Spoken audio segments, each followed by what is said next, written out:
This is the first section of the special test portion of this exam. So I'm going to start with the spring test here.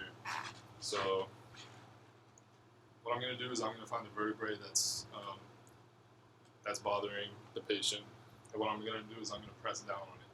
So if I feel kind of too much mobility or no mobility at all, or even if I feel some type of crepitus or something like that, then that could be indicative of hypermobility or hypomobility due to a number of different pathologies.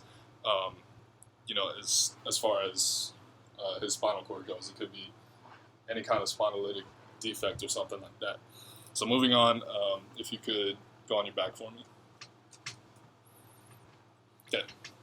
So this next one is pretty simple. This is just the straight leg raise test. So I'm going to take the effective leg. Relax for me. Don't use your muscles. Yep, there you go.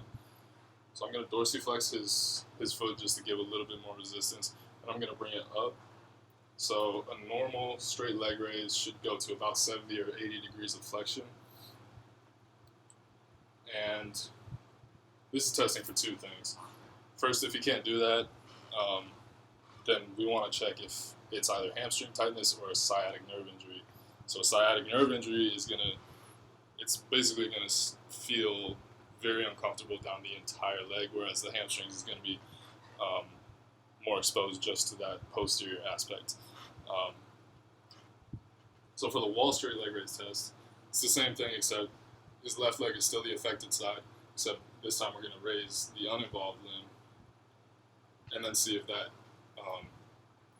garners any symptoms as well. So if there's hamstring tightness on that side, it could be bilateral as opposed to just a unilateral injury with the straight leg raise test.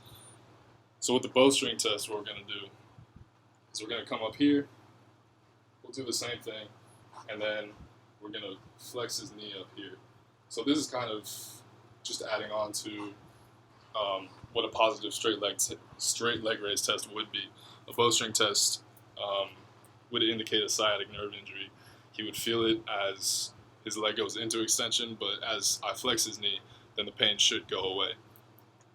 So if you could sit up for me right here, right in front of the camera. So this last one is going to be the slump test. So what I'm going to have you do is we're going to start by keeping our C-spine in neutral. So that's just keeping your neck in neutral. So you're going to start by slumping down here, but keeping your neck in neutral. Good. Nice and focused. I love it.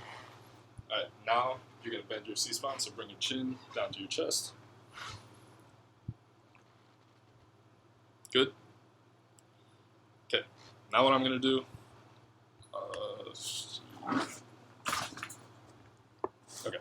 so now what I'm going to do with him staying in that position, I'm going to lift his leg up like this, and then I'm going to dorsiflex his ankle as well. Okay. So if this exacerbates any of his symptoms that he was talking about earlier, then it could be indicative of a sciatic nerve injury or something like that.